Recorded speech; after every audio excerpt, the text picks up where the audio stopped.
जय श्री कृष्णा। राधे राधे। आप सभी का दिन शुभ और मंगलमय हो। आज सुनिए आगे की कथा। इससे पहले के अध्याय में आपने जाना था कि किस प्रकार भगवान शिव ने देवी पार्वती को श्री राधा रानी के षोडशोपचार पूजन के बारे में बताया था। आज आप सुनेंगे स्तोत्र के बारे में, जिस स्तोत्र के पढ़ने या सुनने से राधा रानी अत्यंत प्रसन्न हो जाती हैं और अपने भक्तों को गोलोक धाम में निवास करने का अधिकार दे देती हैं। इससे पहले आप सभी से एक विनम्र अनुरोध है कि बहुत मुश्किलों से मैंने अब तक के रुके हुए भागवत कथा के अध्याय फिर से सुनाने शुरू कर दिए हैं। अगर आप एक बार इन कथाओं को सुनेंगे तो मुझे ये उम्मीद है कि आपको भागवत कथा भी जरूर पसंद आएगी। तो प्लीज आज जो भी भागवत कथा के अध्याय में आपको सुनाऊंगी उसे आप दिन में जब भी आपके पास समय हो उन कथाओं को भी आप जरूर सुनिएगा। भगवान शिव ने देवी पार्वती से कहा कि हे देवी, इस प्रकार मैंने श्री राधा की पूजा का विधान बताया है, अब स्तोत्र भी सुनो। एक बार श्री राधा जी मान करके श्री कृष्ण के समीप से, उनके पास से ही अंतर्ध्यान हो गई। तब ब्रह्मा जी, विष्णु जी और शिव जी आदि सभी देवता ऐश्वर्य भ्रष्ट, श्रीहीन और पत्नी रहित तथा उपद्रवग्रस्त हो गए। इस परिस्थिति पर विचार करके उन सभी ने भगवान कृष्ण की शरण ली। उनके स्तोत्र से संतुष्ट हुए सभी के परमात्मा श्री कृष्ण ने स्नान करके शुद्ध होकर सती राधिका जी की पूजा करके उनका इस प्रकार स्तवन अर्थात स्तुति की। भगवान कृष्ण बोले, हे सुमुखी श्री राधे, क्या मैं इसी प्रकार तुम्हारा प्रिय हूँ और मुझ में तुम्हारी ऐसी ही प्रीति है? तुम्हारी वाणी में जो छलना थी वो आज अच्छी तरह से प्रकट हो गई है। इस प्रकार तुम कहती थी कि हे कृष्ण, तुम मेरे प्राण हो, जीवात्मा हो। इसी तरह की मीठी मीठी बातें जो तुम नित्य निरंतर बड़े प्रेम से कहा करती थी, अब वो तत्काल कहाँ चली गई? मैं पहले तुम्हारे सामने जो कुछ कहता था, मेरा वचन तो आज भी ध्रुव सत्य है। तुम मेरे पांचों प्राणों की अधिष्ठात्री देवी हो। राधा मेरे लिए प्राणों से भी अधिक बढ़कर प्रिय है। मेरी ये बातें जैसे पहले सत्य थी उसी तरह आज भी है। मैं तुम्हें अपने पास रखने में समर्थ नहीं हो सका, इसलिए तुम्हारे बिना मेरे प्राण चले जा रहे हैं। तुम कहाँ चले गई हो?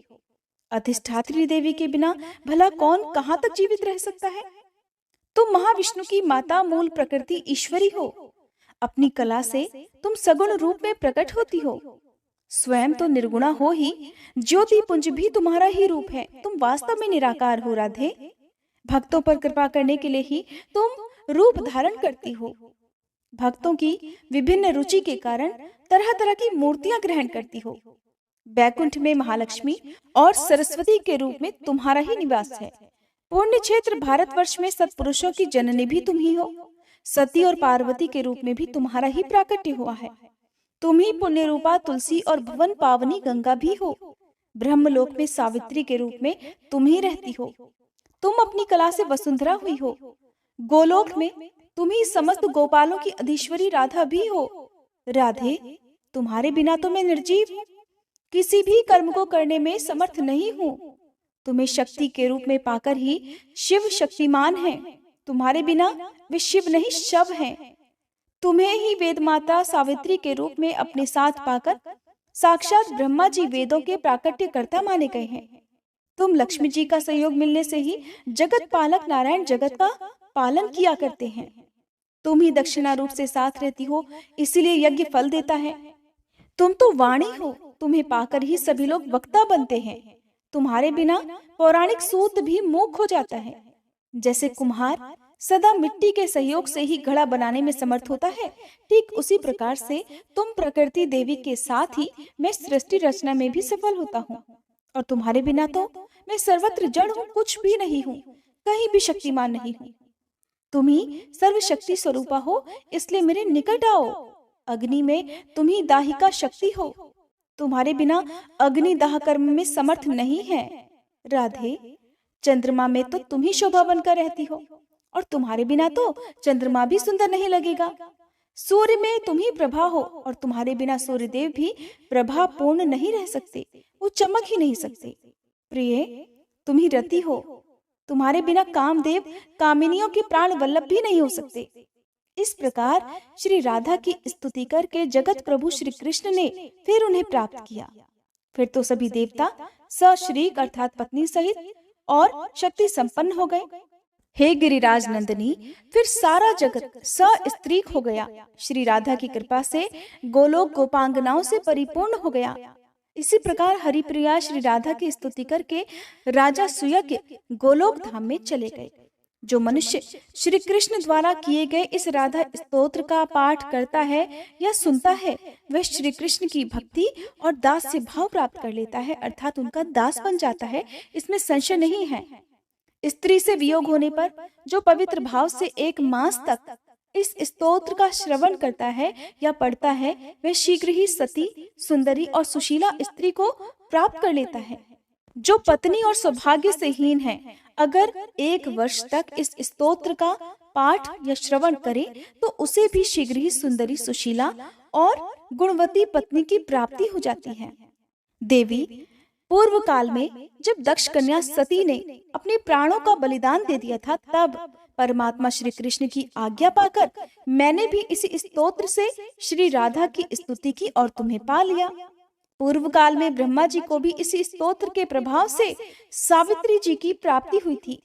पूर्व काल में दुर्वासा के श्राप से जब देवता लोग श्रीहीन हो गए थे, तभी इसी स्तोत्र से श्री राधा की स्तुति करके उन्होंने परम दुर्लभ लक्ष्मी जी प्राप्त की थी।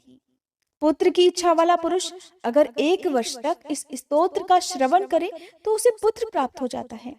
इस स्तोत्र के प्रसाद से मनुष्य बहुत बड़ी व्याधि और रोगों से भी मुक्त हो जाता है। जो कार्तिक की पूर्णिमा को श्री राधा का पूजन करके इस स्तोत्र का पाठ करता है, वह अविचल लक्ष्मी को पाता है और राजसूय यज्ञ के फल का भागी हो जाता है। अगर महिलाएं इस स्तोत्र का श्रवण या पठन करें तो वह पति के सौभाग्य से संपन्न हो जाती हैं। जो भक्ति पूर्वक इस स्तोत्र को सुनता है, वह निश्चय ही भव बंधन से मुक्त हो जाता है। जो प्रतिदिन भक्ति भाव से श्री राधा की पूजा करता है और प्रेम पूर्वक इस स्तोत्र का पाठ करता है या सुनता है, वह भव बंधन से मुक्त होकर अंत में गोलोक धाम हो जाता है। देवी पार्वती जी बोली, हे प्रभु, श्री राधा की पूजा का विधान और स्तोत्र तो अत्यंत अद्भुत है, उसे मैंने आज सुन लिया। अब कृपया राधा कवच का भी वर्णन कीजिए। आपकी कृपा से मैं उसे भी सुनना चाहती हूँ। तब श्री महेश्वर कहने लगे, दुर्गे सुनो, मैं परम अद्भुत राधा कवच का वर्णन करता हूँ। पूर्व काल में साक्षात परमात्मा श्री कृष्ण ने गोलोक में इस अति गोपनीय परम तत्व रूप और सर्व मंत्र समूहमय कवच का मुझसे वर्णन किया था। ये वही कवच है जिसे धारण करके पाठ करने से ब्रह्मा जी ने वेद माता सावित्री को पत्नी रूप में प्राप्त किया था। हे सुरेश्वरी, आप सर्वलोक जननी हो। मुझे आपका स्वामी होने का जो सौभाग्य प्राप्त हुआ है, वह इस कवच को धारण करने का ही प्रभाव है। इसी को धारण करके भगवान नारायण ने महालक्ष्मी जी को प्राप्त किया था। इसी को धारण करने से प्रकृति से परवर्ती निर्गुण परमात्मा श्री कृष्ण पूर्व काल में सृष्टि रचना करने की शक्ति से संपन्न हुए थे। जगत के पालनहार श्री विष्णु ने इसी कवच को धारण करके सिंधु कन्या को प्राप्त किया था और इसी कवच के प्रभाव से शेष नाग समस्त ब्रह्मांड को अपने मस्तक पर सरसों के दाने की तरह धारण करते हैं। इसी का सहारा लेकर महाविराट प्रत्येक रोमकूप में असंख्य ब्रह्मांडों को धारण करते हैं और सबके आधार बने हैं। इस कवच को धारण करने और पढ़ने से धर्म सभी के साक्षी और कुबेर धनाध्यक्ष हुए हैं। इसके पाठ और धारण का ही ये प्रभाव है कि देवराज इंद्र देवताओं के स्वामी और मनु नरेशों के भी सम्राट हुए हैं। इसके पाठ और धारण से ही श्रीमान चंद्रदेव राजसूय यज्ञ करने में सफल हुए और सूर्यदेव तीनों लोकों के ईश्वर पद पर प्रतिष्ठित हो सके हैं। इसका मन के द्वारा धारण और वाणी द्वारा पाठ करने से या कानों द्वारा सुनने से अग्निदेव जगत को पवित्र करते हैं और पवन देव मंद गति से प्रवाहित होकर तीनों भुवनों को पावन बनाते हैं। इस कवच को ही धारण करने का ये प्रभाव है कि मृत्युदेव समस्त प्राणियों में स्वच्छंद गति से विचरते हैं। इसके पाठ और धारण से ही सशक्त होकर जमदग्नि नंदन परशुराम जी ने पृथ्वी को 21 बार क्षत्रियों से सूनी कर दिया और कुंभज ऋषि ने समुद्र को पी डाला था। इसे धारण करके ही भगवान सनत कुमार ज्ञानियों के गुरु हुए हैं और नर नारायण ऋषि जीवन मुक्त और सिद्ध हो गए हैं। इसी के धारण और पठन से ब्रह्मपुत्र वशिष्ठ सिद्ध हुए हैं। कपिल सिद्धों के स्वामी हुए हैं। इसी के प्रभाव से प्रजापति दक्ष और भृगु मुझसे निर्भय होकर द्वेष करते हैं। कूर्म शेष को भी धारण करते हैं। वायुदेव सभी के आधार हुए हैं और वरुण सभी को पवित्र करने वाले हो सके हैं। शिवे इसी के प्रभाव से ईशान दिक्पाल और यम शासक हुए हैं। इस कवच का आश्रय लेकर ही वसुंधरा सबकी आधार भूमि और संपूर्ण शस्यों से संपन्न हुई। इसको धारण करने से मनसा देवी विश्व पूजित सिद्धा हुई और देव माता अदिति ने भगवान विष्णु को पुत्र रूप में प्राप्त किया। इसी को धारण करके तुलसी जी पवित्र और गंगा भुवन पावनी हुई। लोपामुद्रा और अरुंधति ने इस कवच को धारण करके ही पतिव्रताओं में सबसे ऊंचा स्थान प्राप्त किया। सती देवहूति ने इसी के प्रभाव से कपिल जैसा पुत्र प्राप्त किया। शत्रुपा ने जो प्रेव्रत और उत्तानपाद जैसे पुत्र प्राप्त किए और तुम्हारी माता मैना ने भी जो तुम जैसी देवी गिरिजा को पुत्री के रूप में पाया, वह इस कवच का ही महात्म्य है। इस प्रकार समस्त सिद्धगणों ने राधा कवच के प्रभाव से संपूर्ण ऐश्वर्य प्राप्त किए हैं।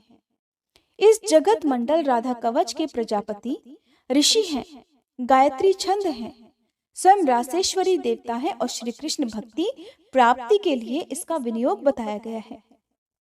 जो अपना शिष्य और श्री कृष्ण भक्त ब्राह्मण हो, उसी के सामने इस कवच को सुनाना या पढ़ना चाहिए।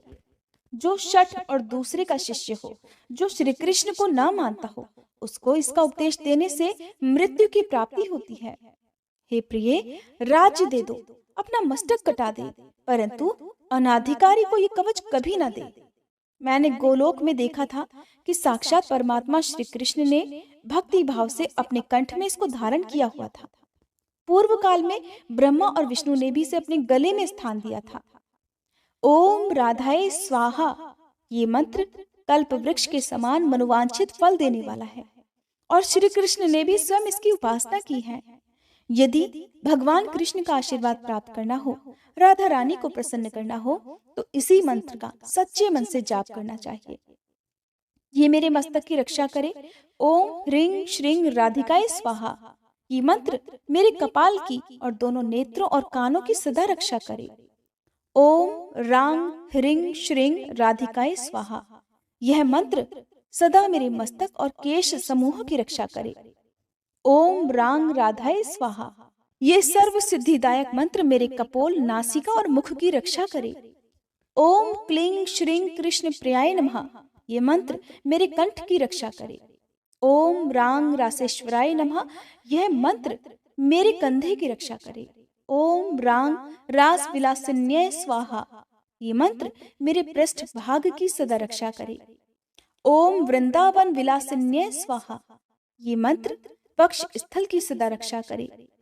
ओम तुलसी वन वासिन्याय स्वाहा, ये मंत्र नितंब की रक्षा करे।